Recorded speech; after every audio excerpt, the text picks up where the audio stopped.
All right. So Vince the lawyer was on yesterday, and Vince the lawyer had a lot to say. Well, he didn't actually say much at all. He was playing videos of other lawyers saying things.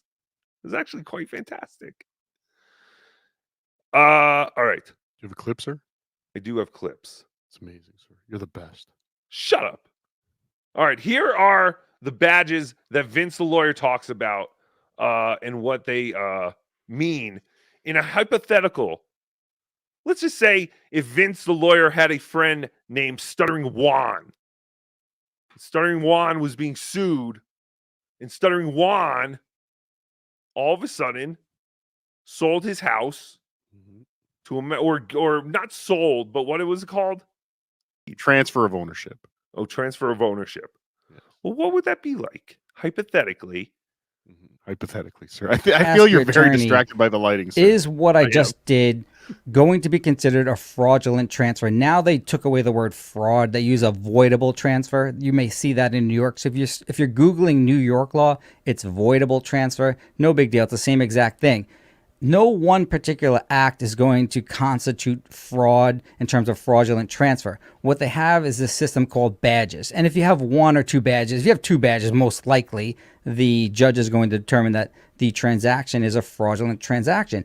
That's fantastic. So now Vince the lawyer is going to go through these different badges and they're going to see if they pertain to his hypothetical lawsuit. Just go through the first badge here that she puts up.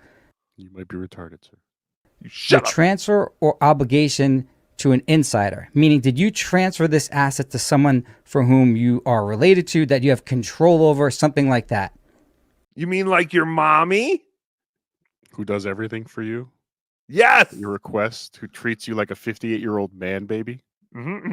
I believe that hypothetically, Stuttering Juan would check off this badge.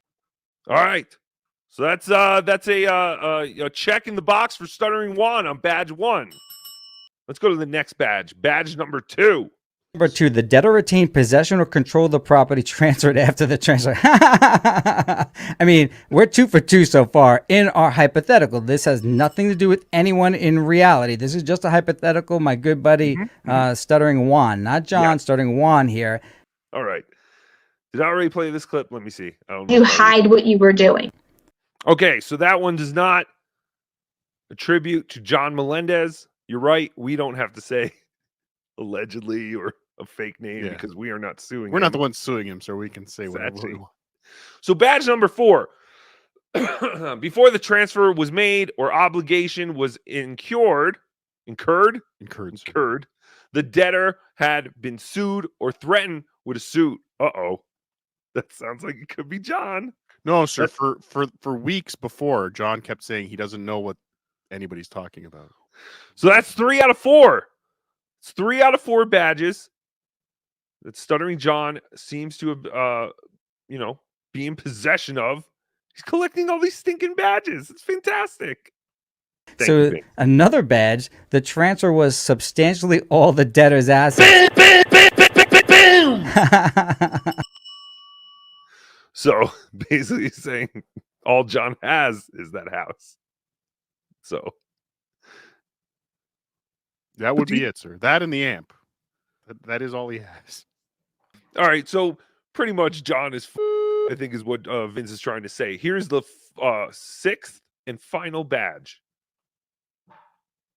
We almost had a perfect score. Absconded, meaning they left. That's not going to apply to my good buddy, Stuttering Juan. If you remove or conceal assets, if you remove them out of the country and you're not upfront and honest about it, here's an interesting one.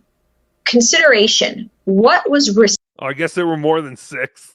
I guess we're at 8. Received in exchange for whatever it is you transferred. Boom! So, yeah, for example, if you're Stuttering Juan and you sell your interest, which is 1/2 of real property, to someone for, let's say, $20.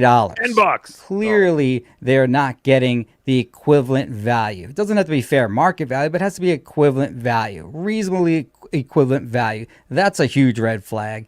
Oh, no. Why would someone be doing that? It's fantastic. So basically, what Vince is saying is John is And not only is John, but Vince can basically sue whoever John had given that deed over to, which was his mama. Is that mom's house box. now his mom's box? Yes, it is his mom's box. But that's so now John has put his mom in a horrible situation. Why would Not he the do first that? time, sir. I know it's not the first time, but he always talks about how wonderful she is. Why would he do this to her?